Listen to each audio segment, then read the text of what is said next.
Welcome to Questions from the Closet. I'm Ben Shalati. And I'm Charlie Bird. Each episode, we discuss a question we commonly get asked as LGBTQ plus Latter-day Saints. We're not trying to answer this question or come to a consensus, but simply sharing our perspectives. Today's question is, what is minority stress? Ben and I are not terribly diverse, and we share many opinions and life experiences. For example, we both overdress our salads. However, there are some pretty big differences. For example, my favorite salad dressing is Thousand Island. And I think that's so gross. No, Thousand Island is good. It's like putting ketchup on your lettuce. No. It does not taste like ketchup. It's got like I like the... It has some mayonnaise. It's fry sauce. No, I like the pickly taste, but I do actually like fry sauce, so maybe that has to do with it. Would you put fry sauce on lettuce? No. I guess a salad is just like a deconstructed burger. That's true. It's not that different. It's okay. I guess, would I put bread in my salad and meat? Yeah, why not? Croutons. Yeah. Croutons. That's true. Anyway, I don't think liking Thousand Island dressing is that way. I don't think it's bad, but I was just surprised how much you liked it. I don't know if I have met anybody. Like, I thought only old people... I thought only old people ate Thousand Island. Like, that's something like 80 and over does. But I mean, I will when I'm over 80. Then you're an old soul. Definitely. Yeah. What do you put on your dressing or on your salad? I like Italian. I like vinaigrettes and like oils and balsamics and things like that. Charlotte loves that kind of stuff. She like douses my salads when she makes me salads with it. I love that. Yeah. But you put ketchup and barbecue sauce on yours. I also like honey Dijon. Anyway, this is a riveting conversation about salad dressing. Incredible. Anyway, we like to provide a variety of voices and perspectives, and today we're happy to be joined by Aliah Hall. Hi, guys. So, Aliah, tell us a little bit about yourself. So, my name's Aliah Hall, and I grew up in California, but I came here to Utah to go to school, and then I got stuck, and so I'm still here. It happens to the best of us. I know. Where are you from in California? Orange County. Nice. Love the OC. Oh, I know. And what do you do here in Utah? So currently, I'm working at BYU as their mental health and wellness specialist. Okay, so you're a therapist at BYU. I am. I have an LCSW and an MSW. Nice. Do you do anything outside of BYU? I do. I have a private practice up in Salt Lake in which I see lots of different kind of people. Cool. So you're double dipping right now. That's a lot of clients. No, that's not a bad thing. I'm just thinking about like the caseload that you have. That's a lot. Well, there's a lot of people that, particularly here in Utah, that are underrepresented, and I feel strongly about that. And so I want to be there for them. And so I have poor boundaries. I was going to say, that's amazing. When you put it that way, I'm like, it's so great that you don't have boundaries. Yeah, poor boundaries, but ka-ching, ka-ching. Also that. Great. Well, Aliah, tell us what your connection is with the LGBTQ community. Yeah, so in my private practice, I do see mostly marginalized people. So that includes the LGBT community as well as the BIPOC community and other communities in Utah that are underrepresented or just don't really have a standard place to go. Mm-hmm. And how did that end up happening? I'm pretty sure somebody put my phone number on the bathroom of the Paper Moon. What is the Paper Moon? The Paper Moon is a gay nightclub downtown. Get out. Yeah. So I get all these phone calls and they're like, somebody told me that I should call you. And I was like, somebody who? And they're like, well, I'm not really sure, but they said I should call you. Do people take therapist recommendations from bathroom walls? Apparently. Wow. That's really exciting. Yeah. You're a legend.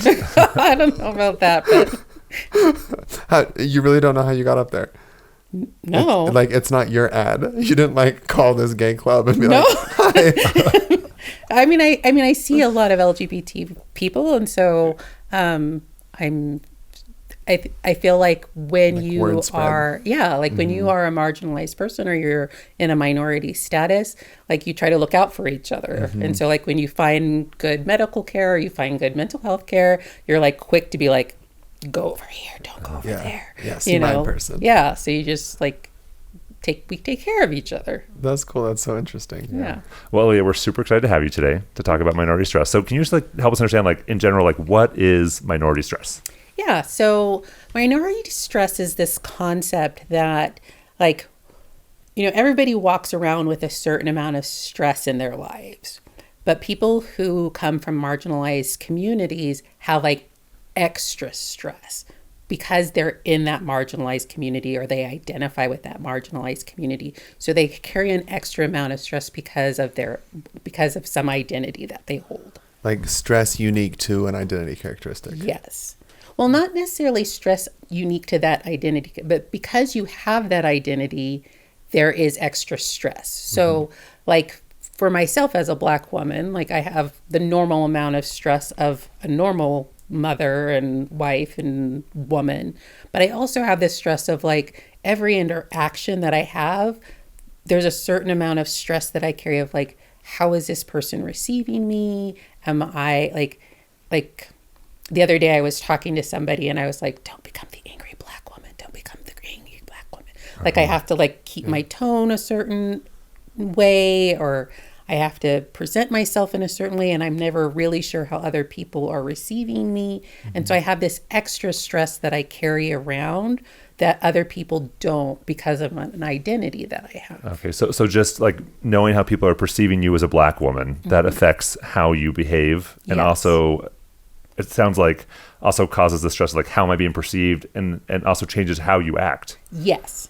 And like, it's just a constant, like, and I also like, I don't know if you guys have talked about like microaggressions on the show, but like people can be aggressive, with our communities and never knowing where that aggression is going to come from. Like you could just be walking down the street or you're at the grocery store and you're just minding your own business and somebody comes up to you and makes a comment or makes a look or, whatever. And then you're like, I'm just trying to buy milk here, and so you're always a little bit on edge. You're always a little bit in fight, flight, or freeze, which is not a good place for our minds to be. It's not healthy for our bodies.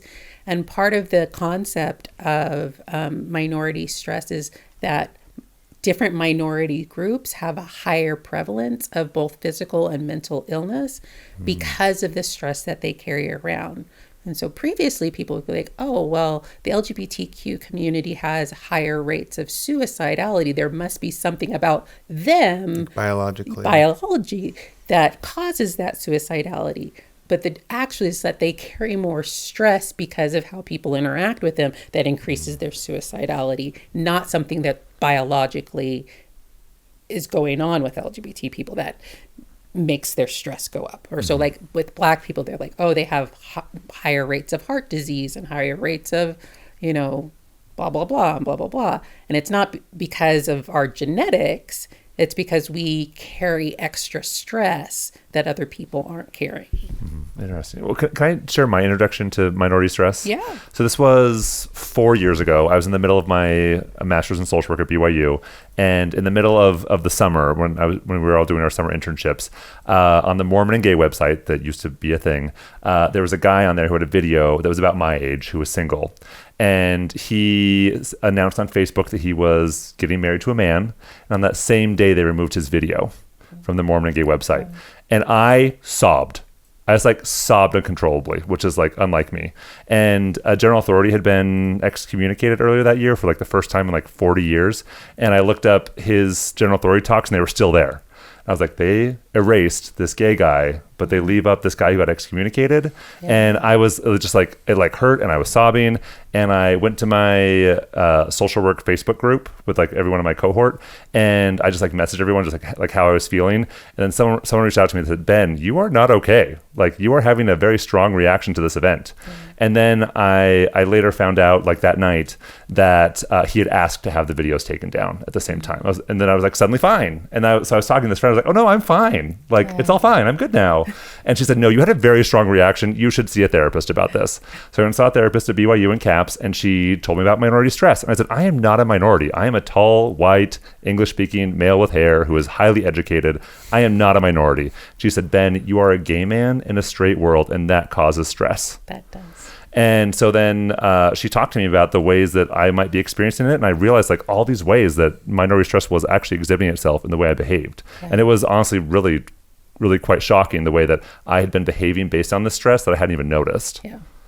Well, when our minds go into that fight, flight, or freeze, when we're in that place, it is a part of us, but it's a part of us that is like rawr, like it's ready to pounce at any time. And so our adrenaline's up, our cortisol's up, like we have all of these biological factors.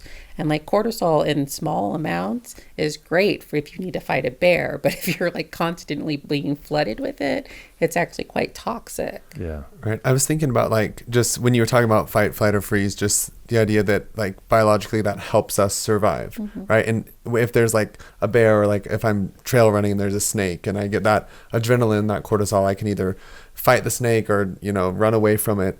But as you go through life and you're getting those floods of like, there's danger, there's danger, there's danger, your body, your like system perceives that, you get those stress hormones and there's nothing to fight. So it just kind of like gets jammed there. Yeah. And then it becomes like something anxious and, you know, your heart rate increases and yeah, like that's really relatable. And I feel like it's interesting to, because I know like people toss around the phrase minority stress and some people are uncomfortable with that. Some people don't believe it's a real thing.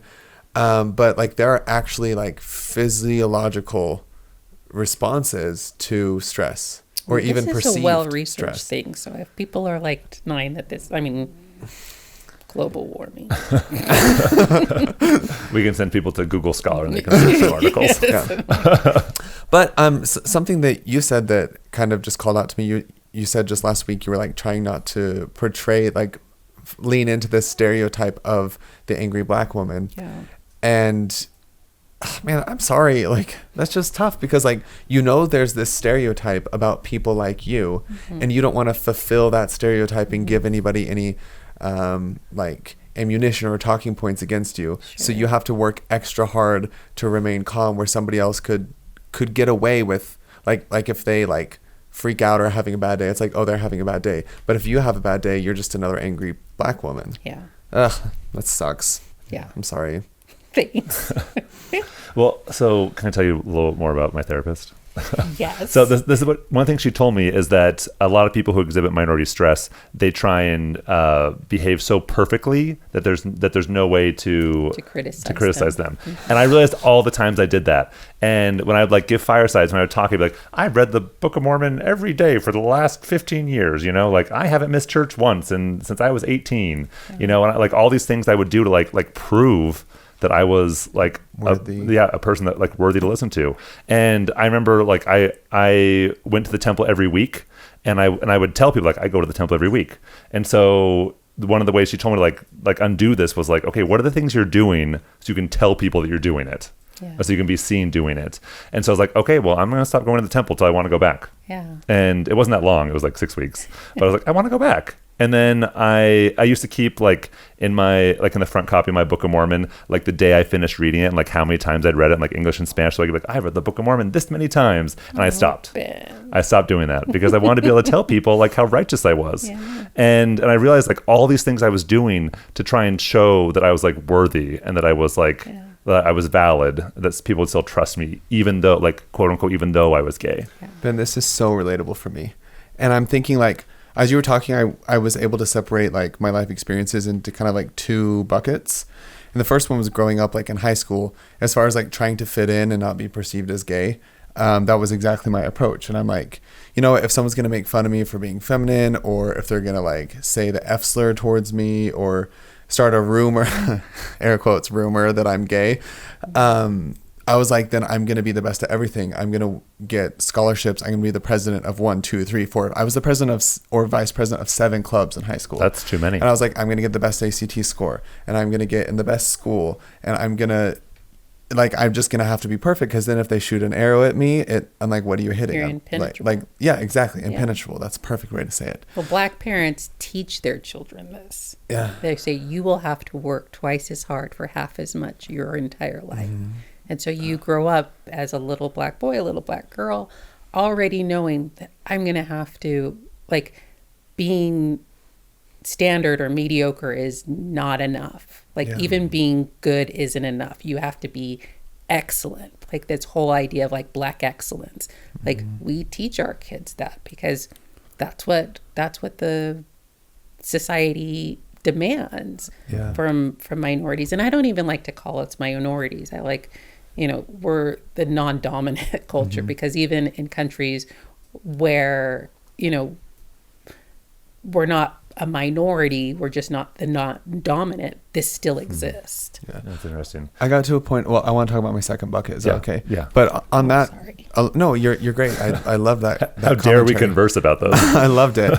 But along with that, like about a year ago, I was like, what of my personality and passions and like drive is just born out of that, and what is it is actually like from my heart and from my actual personality. And honestly, as an adult, I don't know.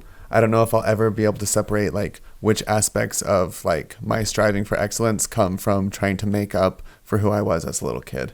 And maybe I'll never know, and that's fine. But, and then the second kind of like bucket, I wish I used a prettier word than bucket, but the second bucket, flower pot. the second vase, really happened after I came out and came out publicly and stayed, kept going to church, and then started writing a book and published my book with Deseret Book. And this is so more of a recent thing that I feel like people just automatically assume that I'm sinning or that I'm leaving the church. Like there's just so much assumption that because I'm gay, I'm less righteous, less spiritual, less worthy to speak somewhere or have a calling or anything. And so I started feeling this pressure that I'd never had before to do what you were saying of like, it's almost like you have to like display your temple recommend so that people know you have it. And it's like this feeling because if they don't know, they're just going to assume that you don't. So let me flip that on its whole head. Do it. Flip it. So I remember the moment when I stopped doing what you guys are doing. And I was here at BYU, and my bishop called me in, and he said, Aliah, I want you to be the Relief Society president because you are so inspiring. And I was like, What do you mean? I was like, how exactly am I inspiring? And he was like, well, you come to church and like you serve in your callings and you bear your testimony. And it like clicked in my head. I'm like, so the bare minimum? Like that's what makes me inspiring? Because you think I'm inspiring because you expected less of me. And that's why I'm inspiring. And I remember that moment and being like wanting to burst into tears because of like, you had such a low expectation of me that doing the bare minimum seemed inspiring. That's an uncomfortable thing. It's uncomfortable. It's like sad on both sides, I think, too, as well, because like maybe to him, like his life experience, like taught him that he should expect less of someone like you. Yeah. And that's, ugh. And then for you to feel that is also really terrible. Yeah. How was that for you to have that realization? Well, I realized that I was doing just what you guys were doing. I graduated third in my class. I had an academic magnet school. I did IB. I did all of my AP tests. I went on a mission and I did all the things that I was supposed to do and all the ways that I was supposed to do it so that no one would ever question whether I was a good Latter-day Saint, And then because you have reasons not to be. Yeah. Mm-hmm. And they expect me not to be. Or I feel like sometimes with demographics like black members of the church and gay members of the church, people are like, oh, you have a reason to leave. And it makes sense. Yeah, of course you're going to leave. Yeah. Yeah, of course you're not going to be faithful. Why would you? Right. Why do you stay? Yeah. So what did you do? She started doing less. I was the Relief Society president, of course. Because you don't say no to a calling. You're like, wait a second, I don't have to work as hard. Aliah, as you're talking, I was thinking, all those things you did aren't bad things. No. So is this stress bad, or does it just make us exceptional? I mean, we're exceptional because we're who we are. Well, because we're fabulous. But I don't know if that's the only component of minority stress, though. Mm-hmm. That's just I feel like, I don't know. I guess looking back, I'm glad that I handled things that way because there's way worse conduits I could have used as coping mechanisms, Mm-hmm. But the aspects of minority stress that we're not talking about is you're more likely to die of heart disease. You're more likely to commit suicide. You're more likely to, there's all of these negative repercussions. I mean, I think we're looking at the positive ones because I think we're naturally the three of us positive people, and we are trying to live positive lives and bring positivity into the world. But this is a real thing that people are struggling with, that struggle with, and I struggle with. Like sometimes I go home exhausted because I had to try harder than everybody else. Mm-hmm. And I'm like, why am I so tired? And friends of mine will be like, why are you so tired, Aliah? And I'm like, because I have to work harder than you do. I have to maintain this mask. I have to maintain this facade. I have to maintain this, what they call respectability politics. You have to maintain this aura of respectability. Otherwise, people won't listen to me. People won't validate my experience. People won't take my opinions as, valid. And there's all of these negative repercussions if I let the mask slip. What would you say to someone who says, how do you know, you don't know how hard I work. How do you know that you have to work harder? Oh, I do. Because I see what you do. Because people who have a minority status are highly aware of what other people are doing. That's part of their minority stress, is constantly looking at what everybody else is doing so that you don't stand out. Mm-hmm. So you don't know what I do, because not you, but right. The dominant culture doesn't know what the non-dominant culture does, because you don't have to. Mm-hmm. But the non-dominant culture has to know what the dominant culture is doing, because that's how you survive. Yeah. And then I was also thinking, you're talking about a lot of things are expected. Someone could argue well, these are just perceived stressors that you put on yourself. These are all some of these situations will never happen and you just make them up. Mm-hmm. And that's part of minority stress, the perceived burden of expecting someone to reject you or expecting someone to not value your humanity. Mm-hmm. That's part of this. Yeah. And that feels inescapable for me. It's very rare, except with the closest people I know. I never know when somebody could do something hurtful or take away my voice. Yeah. Can I give you an example? Yeah. So every once in a while, my boss have to talk to me. So they'll be like, "Hey Ben," they'll pop into my office and be like, "Hey Ben, can we talk about something?" And my immediate thought is, I did something wrong. Oh, me too. I'm like, am I getting fired? Yeah. And I'm a happy, optimistic person who does a good job. But I'm like, someone's mad about me being gay. That's always my thought. And it's almost never been that. It has been that, but almost never. And same thing, I work in the Provo Temple on, one night a week. And sometimes my supervisor was like, "Hey Ben, can I talk to you about something?" I was like, "Someone's mad I'm gay." That's my your go-to. For sure. Yeah. Because it's right there. It's right there all the time. Yeah. Well, and I feel that could happen for the dominant culture.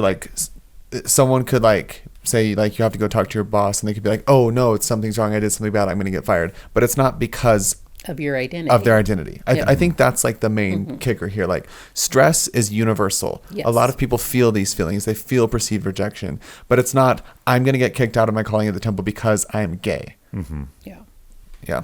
Good. Thank you for pointing that out, because I think that's really important. It is because of the identity that you hold that you have increased stress. So everybody has stress, and we have all the regular stress and this stress minority specific to the identity. Yeah. You weren't done. Yeah, I was done. Yeah. Oh, really? Yeah. Oh, yeah. And I really loved what you said. It was wonderful. Oh, thanks. It was a very good point. Yes.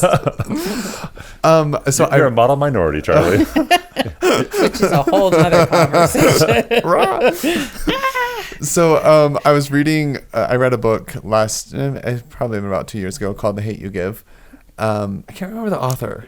Do you remember? I don't. I want to look it up just because she deserves. I mean, it's not terrible. It was wonderful, but she deserves recognition for this. The book is by Angie Thomas. Anyway, and so the story is there's a teenager, and she's Black, and she lives in kind of a lower income neighborhood with a lot of people who are of her same race, and she goes to a private school that's maybe 30, 45 minutes away, where kids are mostly white, and she talks about code switching. Mm-hmm. And this was the first time that when I was reading the book, I heard that phrase, code switching. Do you have experience with that? Yeah. I mean, that's a relatively new term. I think it's the term that like popular culture uses now. It's like what psychologists and people who talk about it. But like in minority, like Black, Brown, Indigenous cultures, we don't call it code switching necessarily. It's having a double existence. Like you have a dual existence. Like you have one existence that you live at home and a completely different existence that you live out in the world. And that's just like, It's just what it is. it's to just you. what it is. Yeah. So I'm not sure what the origin of the term code switching is. I think it might actually be linguistic. So when I did my master's in Spanish many years ago, code switching also refers to like switching between two languages, like English and Spanish, and also switching between registers. So like using like an informal register and then a formal register, or like, you know, talking, like using, I don't know how that would work in the LGBTQ world, but like the way we, passing straight. yeah, Yeah. But like what you're saying, it takes extra effort. Like it takes extra effort to, like in Spanish, there's the informal and the formal. And I remember like as a missionary, we only spoke the formal. And then it was like I had to think harder if I was speaking to someone informally, like later down the road. Yeah. Right. Basically, I guess I never really defined what it was, but basically this character in the book like had to act different, say different words, make sure her vernacular was different, like change some of her speaking patterns even to fit more in with the white private school, with schoolmate, her white schoolmates, so she wouldn't be perceived as like Less than. or different, or like ghetto was the word that she used. And, Yeah. you know, I feel uncomfortable Which is- using that word. Because it's a very loaded word. Exactly. But that was kind of the point, right? Yeah. Anyway, and I just think like I resonate with that, like obviously not to my race, but for straight passing and like having to code switch. And I remember, I won't give the details of the scenario, but my cousin watched me at like a party. This was like a year and a half ago. And afterwards she said, "I am so sorry." And I was like, "For what?" And she said, "You can be gay here, but you have to be the kind of gay that they allow." And she could tell that I was like suppressing and acting different and that I wasn't completely comfortable. And like, I just like, there was so much emotion and I was so grateful for her for recognizing that. But I was like, yeah. And that's just life, you know, like even when I can be gay around people, I have to be a certain type that's not too gay. Yeah. Yeah. I can't be too gay. Yeah. There is a similar thing. Like if you're Black, like, so I grew up in Orange County, so I'm not Black enough. Like I don't talk AVE, which is African American Vernacular English, and so like I remember being pretty young, and my younger sister had some more like racial identity issues than I did. I didn't really care that much. So somebody would call our house, and they'd be like, "Oh, is so and so home?" And I'd be like, "Yeah, let me go get her." And then she'd get on the phone, and she'd have this same conversation, and she'd be like, "No, that's my sister. No, she's not white." Because they would assume because of how I speak that I was white. And so like, Yeah. like if you didn't code switch, if you didn't do the switching, there was repercussions on both ends. That's interesting. So what do we do if someone is experiencing minority stress? What do you do? Well, so I love the work of Auntie Brene. I call her Auntie Brene. She doesn't know this, but I do. I call her Auntie Brene. Is that like? And she calls you Cousin Aliah. She does. Like silence is the killer. It's like there's no way around some of the suffering that we experience, but suffering in silence is the thing that is so hurtful. And so speaking up and letting people know that like this is happening to me, this is happening around me, this is happening inside of me, so that other people can say, yeah, me too, and you're not alone in it, because that's what's really hurtful is feeling alone. And there's a point in all of our journeys where we feel incredibly alone. Like we're the only ones doing this. Yeah, and I think that's such a beautiful thing, like that, the necessity of connection and connecting with people who understand, like you don't have to explain yourself to, has just been so wonderful. I remember this was not too long ago, I was like hanging out with a group of friends, and I remember thinking, I don't have to pretend at all with these friends. Yeah. Like I just get to be me. Like there's no thought behind any of it. Yeah. And it's like such a beautiful place to be. Yeah. Charlie, you look very pensive. You're considering something. I'm always pensive. Always thinking about something. I mean, I completely agree with what you just said, Ben. I've had people ask me, how come so many of your friends are gay now? Like they weren't before. And I was like, I don't know. We just kind of started banding together. There are people like us. It's easy to be in that you don't have to code switch between sexual orientation, You don't have to limit your conversation. Yeah, like you don't have to guard your words. Yeah, or be worried about being too gay, So there's that community aspect.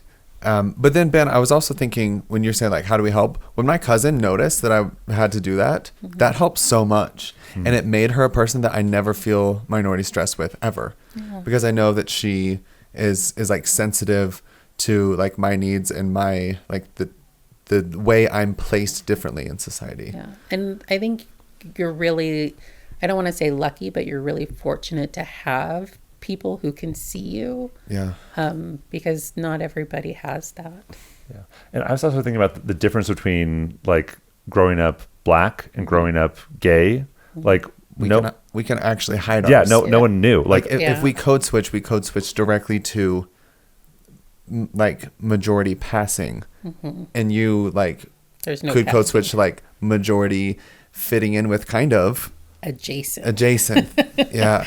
Yeah. Yeah, and that's like, ugh. Well, I mean, a good friend of mine who was struggling with church stuff and has subsequently left the church. She was like, well, I never fit in. Even when I was young, I didn't feel like I fit in, and like I didn't get along with the other girls and young women and blah, blah, blah. And she's like, you just don't struggle with that, Aliah. And I was like, because this was never going to fit in. Like it never even occurred to me to fit in, because that was not even a menu item. And so I think like there's pluses and minuses to that. There's benefits and non-benefits to that, because I never had to pass, because there was no opportunity for that. That's interesting. There's like a different goal for you. Yeah. Like we had this goal of like no one ever noticing. Yeah. Whereas you couldn't have that goal.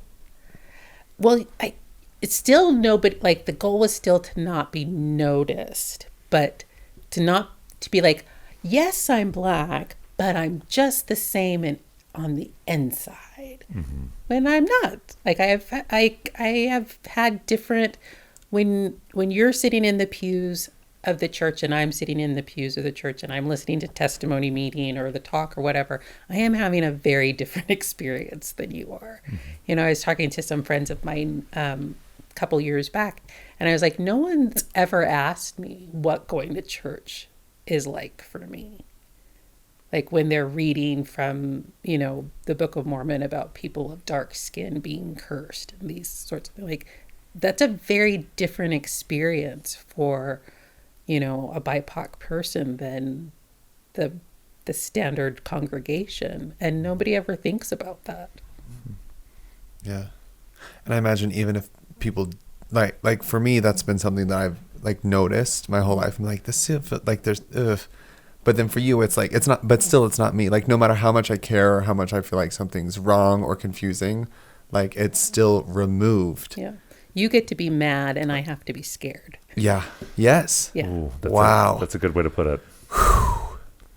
Yeah. And I guess that's the difference between being like an ally to a population and being the person. You get to be mad and I get to be scared. Yeah. Because I think, fear, I guess, is the word to describe like how I experience minority stress a lot of the time. That's how everybody experiences minority. Wait, we call it minority stress, but stress is just the other word for fear. Did you make that up? Yes. That is amazing. I told you I'm good. You're good. We'll make a meme out of that. Really good. Yeah. But stress is just fear. It's a level of fear, and that's why it hits that part of our brain that's fight, flight, or freeze, because it's saying I'm in danger. Stress is saying I'm in danger. And so when we're living in that as minorities, it's this constant sense of I don't know where the danger is coming, and what we call in the therapy world hypervigilance. And so it's this constant outward scanning of where is the next bad thing going to come from, and your mind can never rest. And so it's like harder to pay attention at school, and like lots of people are like, oh, I have ADHD, and I'm like, no, you don't, you have trauma. like you're hyper vigilant, and it's hard to study, it's hard to track a conversation, it's hard to maintain relationships. It makes life altogether more difficult because your mind is constantly looking for where the danger is. It reminds me of like the phone, and there's like a bunch of apps that are running in the background, and it's like, why won't this load fast? It's because you have like 20 more heavy apps running in the background, and a lot of people can close those. That's very millennial of you. So millennial. Yes.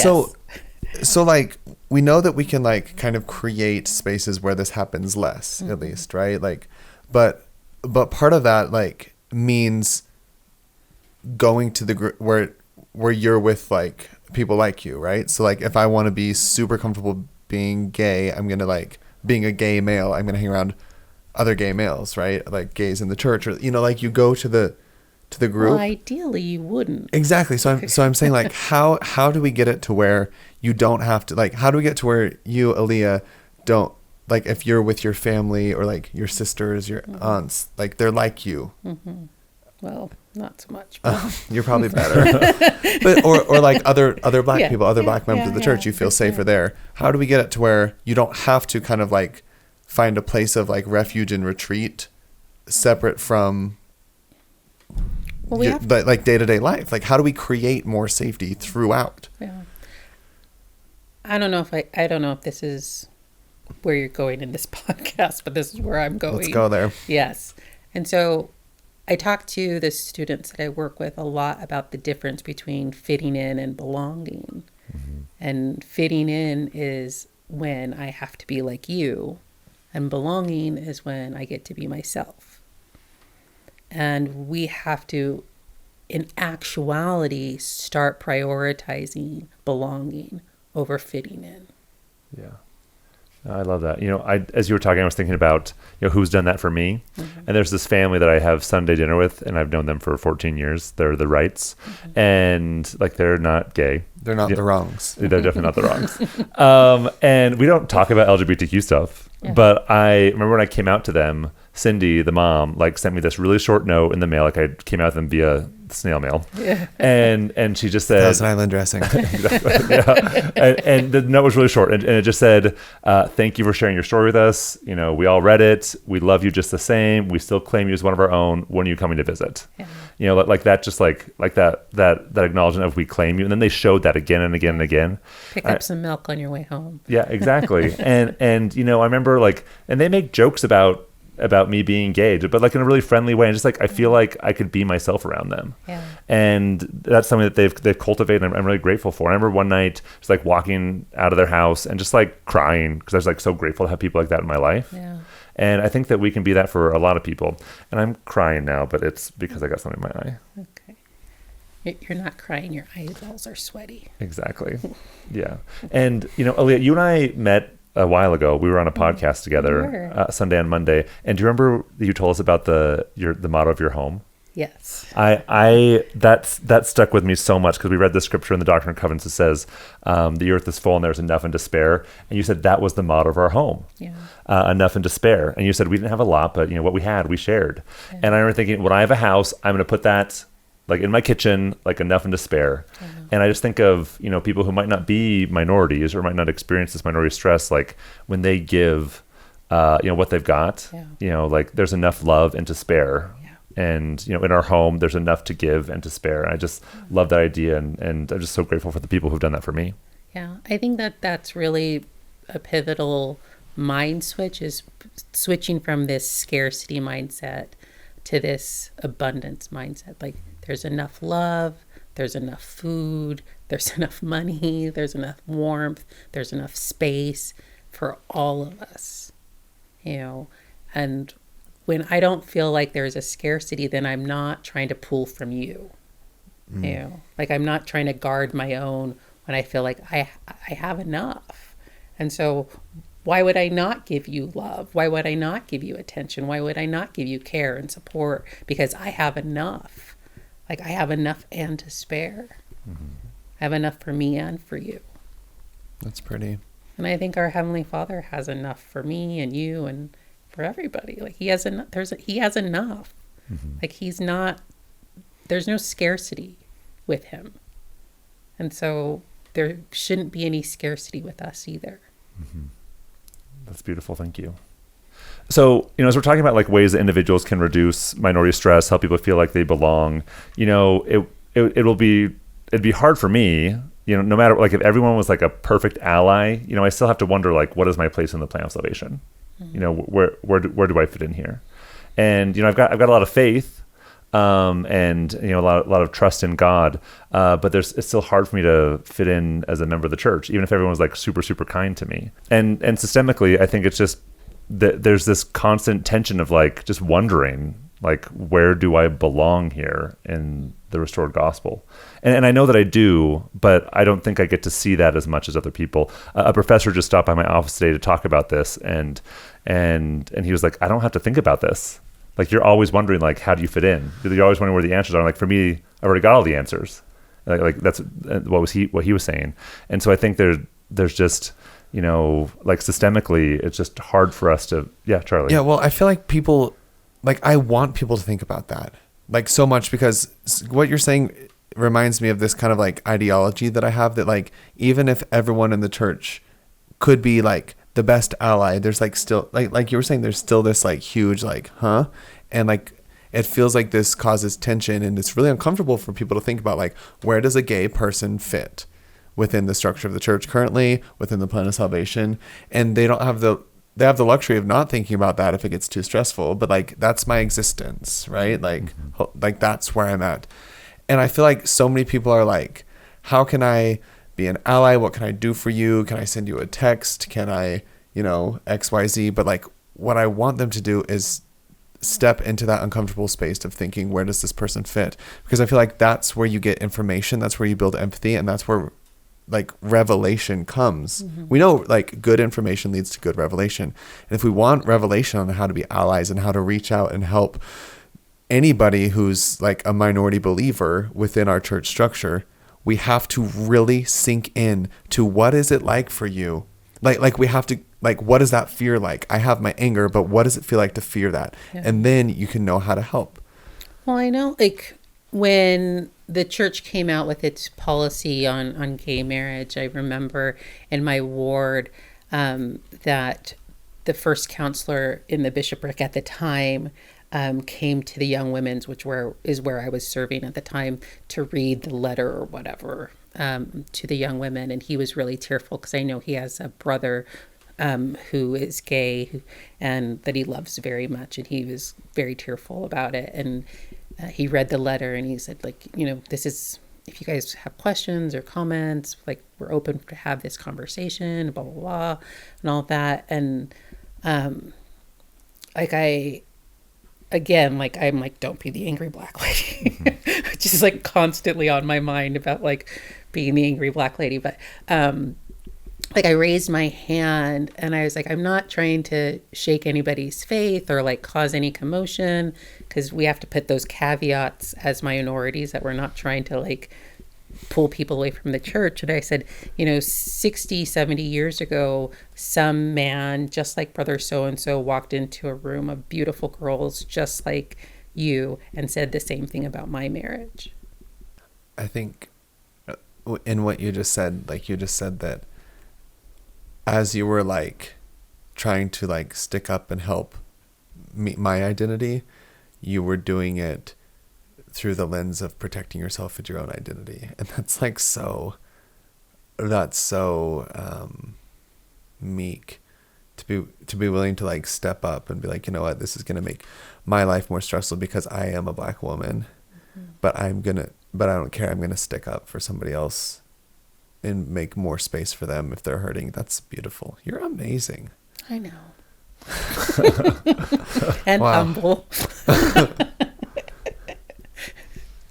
I just wonder if we like need a caveat to like make it all okay, because this is Because we're minorities and people might stop listening to us.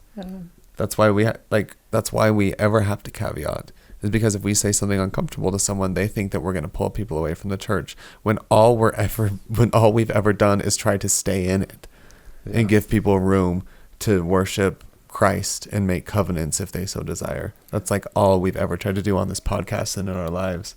But we think that if we say something so true that might hurt somebody's feelings or give someone an out to leaving. Yeah. And I mean, it's interesting to be like experiencing this minority stress like live. but I mean, I am worried, like if we're saying, hey, you can't say that about gay marriage because what about interracial marriage? And people are going to assume. And then people won't trust Well, you didn't say it. Yeah. I said it, but Yeah. She said it. so I'm the one who's going to get fired. Yeah. Oh, no one wants to get fired. But I mean, it is like that. Yeah. The reality of it, like, just like right now. Like, I feel like we just caught it. Like, we just caught minority stress. Yeah. Hey. Yes, but like my hands are sweaty. I know. I'm like, I feel so uncomfortable right now. can Like, you just take that out of there? but the truth is like we have to edit ourselves to be listened to. yeah. Ugh, I And feel that's gross. our Like whole I life. right now, I'm thinking about the idea of this not getting edited out, and I'm very like am I sick to my stomach? Yes. Which is kind of why I think we should keep it in. But I'm glad that we're having this conversation, Yeah. even if like whatever comes of it, comes of it. And I've always felt that way. Like I'm the one who has to stand at the judgment seat, and I'm the one who has to answer for what I've done.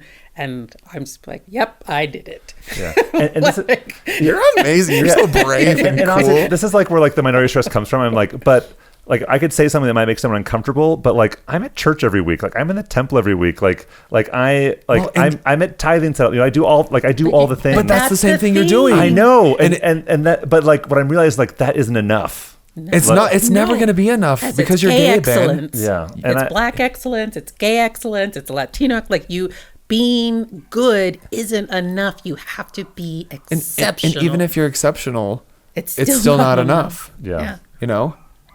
Okay, but like even Ben, when you were talking about like all the things you do and like why you should be trusted, I'm like, I thought of some to give you or to me or to you. I was like, well, you also don't look at pornography, and neither do I, and think about all the people who do. And I'm not trying to shame people who look at pornography, but we like set up this thing where like I'm getting stressed again saying this. Yeah. But like I remember when I was publishing my book and it was such concern that I was gay and that I would do something bad, and I was young and I was viewed as this Your risk. I was a huge risk. I was such a liability.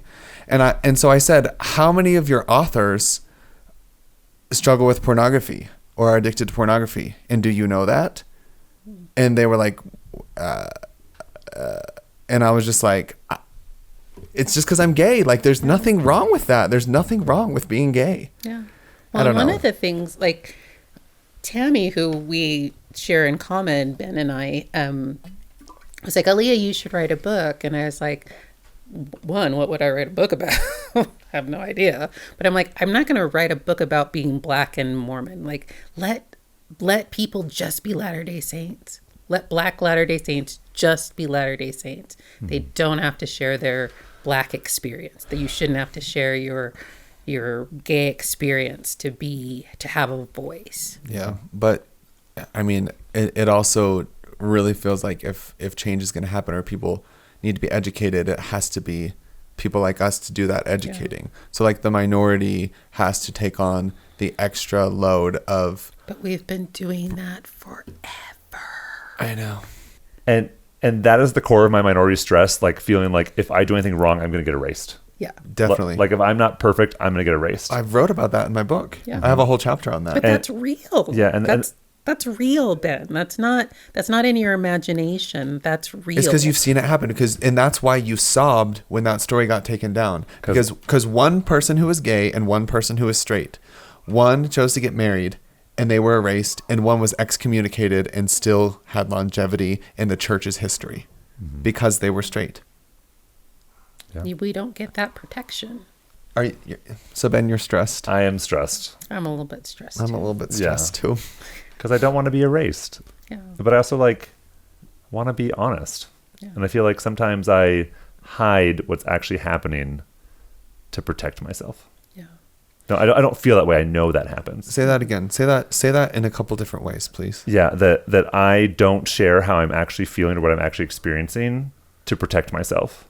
Because if people saw what I actually experience and feel sometimes, I think that I would be erased. You would lose trust from the majority in power. Yeah, and honestly, silence. Like I've never been dishonest or like hid my feelings, but I definitely code switch and talk about things in a way that would be more comfortable. You have to, Mm-hmm. and it's hard too because I feel like even within that, then it gets hard from both sides because then the people who refuse to code switch are mad at you for not saying enough. Yeah. And the people who are upset that you're saying anything are mad at you because you said something. Mm-hmm. Yeah. There's no winning. Yeah. But can I tell you like what gives me hope in all this? Of course, Okay. because you want to end on a light note. We have to. I have felt like divine support and upliftment in this, and I have felt like God's love, and as we were talking before about there's enough and despair. Like I felt like there is more of God's love than I can even like access, and just like and I've seen that through other people. I've seen that through the power of the Holy Ghost. And I'm just really grateful for the people who do make space. And I know that like there is space for me with God. And, it says in 1 Corinthians 12, where it talks about the body of Christ. And I bring this up a lot, but it says, as Paul's talking about the body of Christ, he says, God has placed every member exactly where he wants it to be. Yeah. There's a reason that we are all here doing what we're doing and why we are who we are, because this is, it's not easy, but it's, we're doing the work of God and building Zion. Yeah. That's nice, Ben. Okay. God's got a lot of love. And like, we don't have to pretend with him. With God, yeah. And honestly, like sometimes it's just like nice to like go visit my family, because like to them I'm just like little brother Ben. You're just annoying Ben. Yeah, like there's no LGBTQ stuff going on. I'm just like, it's just me with my family, Mm-hmm. And yeah, I don't know. But I imagine like what would it feel like if the whole world felt like that? Mm-hmm. Where you just got to be yourself. That'd be so fully. Nice. That'd be really nice. Yeah. Yeah. Or that everybody got to, like, I think of, maybe all of the people in my life that, like, it makes me sad to think that there has been people in my life that maybe I didn't make enough space for, and they hid themselves from me, and then I missed out on like fully knowing them. Yeah. And like I hope, and I really try to make sure that never happens. Like I probably over try sometimes, to be perfectly honest. Like I want people to know that like you're safe with me. Mm-hmm. Like you can show up all the way with me. And I think that's part of the reason why I try to show up all the way, because I'm like, if I show up all the way, then I give other people permission to show up all the way too. What a lovely way to live. It's a practice. I try at it. That's lovely. Yeah, and I want to be like that too. I want to be like show up totally as me, so that other people can show up totally as them too. Guys, I don't want to do that. I want to hide so I can pass a straight and off. I'm just kidding. Well, this was riveting. Like I am. No, I feel like I can't say that I'm impressed by you. But it's not because I had low expectations. It's because I'm so honored that you took the time to share your experiences and your professional background and just your cool heart. Thanks Thank for you. having me. Yeah, it's been an honor, Aliah. We're so glad to have you on. Thanks. And I hope you're less stressed this week. Thank you for joining us today. If you have enjoyed this or other episodes, please consider leaving a review, following us on Instagram, Facebook, or YouTube at Questions from the Closet, or sharing this podcast with someone you love. And as always, please remember that we do not represent the Church of Jesus Christ of Latter-day Saints or Brigham Young University. We're not trying to be prescriptive or tell anyone what to think or what to do. You heard 3 perspectives, and there are many, many more. We encourage you to listen to other voices and hear a wide variety of experiences. If you would like to submit a question or share a comment about today's episode, you can email us at questionsfromthecloset@gmail.com. Until next time.